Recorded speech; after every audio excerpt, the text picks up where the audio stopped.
मित्रांनो, मला ना तुम्हाला काही प्रश्न विचारायचे आहेत. तुम्ही एखादा चांगला फलंदाज विचारात घ्या, जसं की धोनी किंवा तेंडुलकर.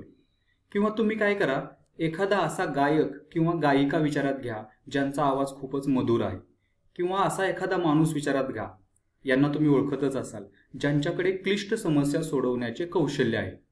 आता माझा प्रश्न असा आहे की हे सर्वजण त्यांच्याकडे असणाऱ्या अद्भुत कौशल्यांचा वारसा त्यांच्या पुढच्या पिढीला, त्यांच्या मुलांना देऊ शकतील का? बघा, मी परत एकदा सांगतोय की धोनी, तेंडुलकर हे त्यांच्या अप्रतिम फलंदाजी कौशल्याचा वारसा त्यांच्या मुलांना देऊ शकतील का? एखादी सुंदर आवाज असणारी गायिका तिचा आवाज आपल्या मुलांना देऊ शकेल का? किंवा हा माणूस, तुम्हाला माहितीच आहे कोण आहेत हे, जो क्लिष्ट समस्या अगदी चुटकीसरशी सोडवतो, तर तो त्याचे कौशल्य त्याच्या स्वतःच्या मुलाला देऊ शकेल का? काय वाटतं तुम्हाला? पालकांकडून या कौशल्यांचा वारसा त्यांच्या मुलांना मिळतो का? खरं तर मला माहित नाही या प्रश्नाचं उत्तर, पण मला वाटतंय की हो, हा कौशल्यांचा वारसा त्यांच्या मुलांना मिळत असेल. आणि का नाही मिळणार? आपल्याला खूप साऱ्या गोष्टी वारसा स्वरूपात पालकांकडून मिळतातच की. बघा, आपल्याला त्यांचा चेहरा, त्यांचं दिसणं, कधी कधी तर त्यांचे आजार सुद्धा वारसाने मिळतात. माझे खूप केस गळतात आणि मला असं वाटतं की हे आनुवंशिकच आहे आणि ते मला पालकांकडूनच मिळालेलं आहे.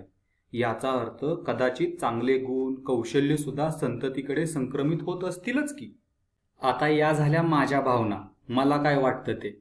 माझ्या भावना जरा आपण बाजूला ठेवू आणि विज्ञान काय सांगतं याचा विचार करूया. तर सगळ्यात आधी आपण पाहू की पालकांकडून संततीकडे नेमक्या कोणत्या गोष्टी संक्रमित होतात, कोणती गोष्ट आनुवंशिकरित्या मुलांना मिळू शकते. आणि ती गोष्ट एकच आहे आणि ती म्हणजे DNA. तर आपला DNA म्हणजे एक सूचना पुस्तकच आहे, ज्यामध्ये लिहिलेलं आहे की आपली वाढ कशी होणार किंवा कशी करायची. DNAच ठरवतात की आपल्याला कसं बनवायचंय आणि ते आपल्याला थेट आपल्या पालकांकडूनच मिळालेले असतात. आता प्रश्न असा आहे की आपण जी सुरुवातीला कौशल्य किंवा कलागुण पाहिले, उदाहरणार्थ फलंदाजी कौशल्य, गाण्याची कला, क्लिष्ट विचार करण्याचं कौशल्य, ही DNA मध्ये बदल घडवून आणतात का? ही कौशल्ये पुढच्या पिढीकडे संक्रमित होतात का? जर ही कौशल्ये DNA मध्ये असतील तर ती नक्कीच पुढच्या पिढीकडे जातील, बरोबर की नाही?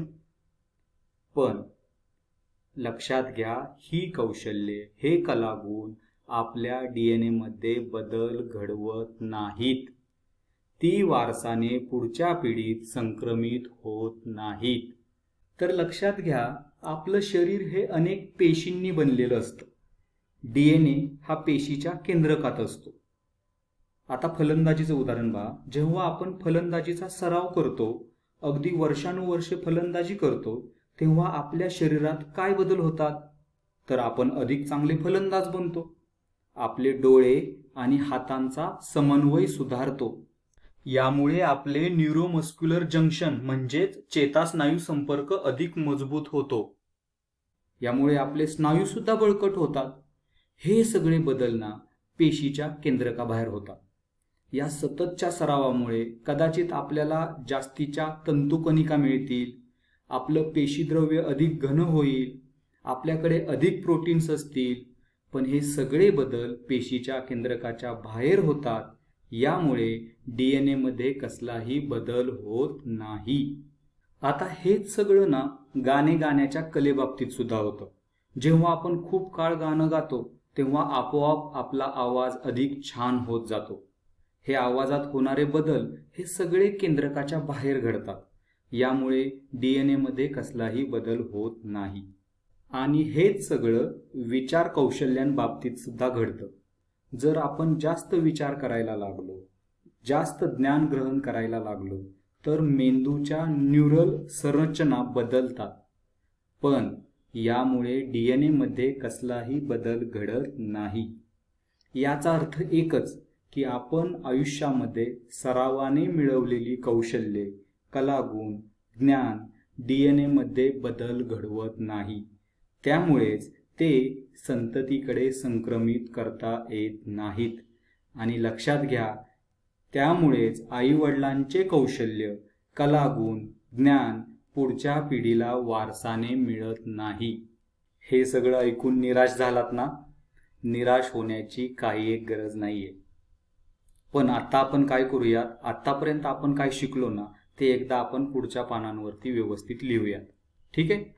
तर आपण असं शिकलो की आयुष्यामध्ये सरावाने मिळवलेले कलागुण, कौशल्य, ज्ञान, वेगवेगळी वैशिष्ट्ये जसं की फलंदाजी कौशल्य, गाणं गाण्याची कला, विचार करण्याचं कौशल्य हे DNA मध्ये कोणताही बदल घडवत नाही.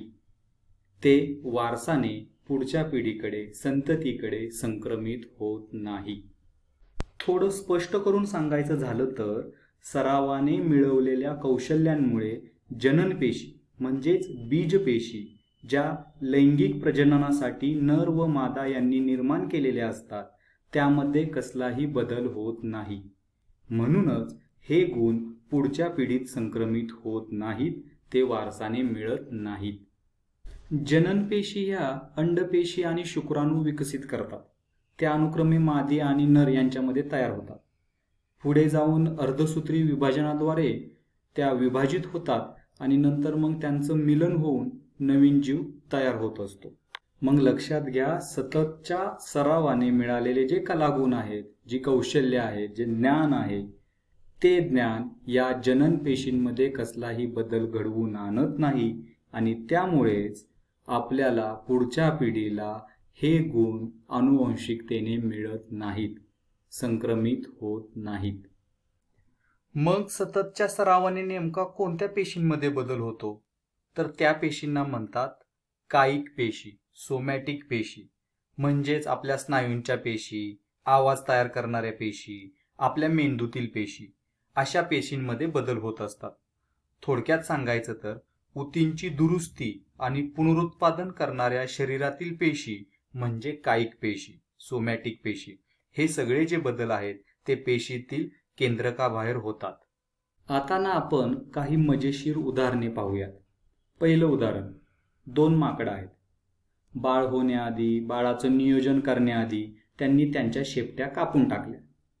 का कापल्या मला माहीत नाही, कदाचित त्यांना त्या आवडत नसतील. तर प्रश्न असा आहे की होणाऱ्या बाळाला शेपटी असेल का? विचार करा आणि उत्तर द्या. तर याचं उत्तर असे पहा, शेपटी कापण्याचा जननपेशींच्या DNA वर काहीच परिणाम होत नाही. त्यामुळे DNA मध्ये कसलाच बदल होत नाही आणि जर DNA मध्ये बदलच झाला नाही तर त्यांच्या बाळाला शेपटी नसण्याचा प्रश्नच येत नाही.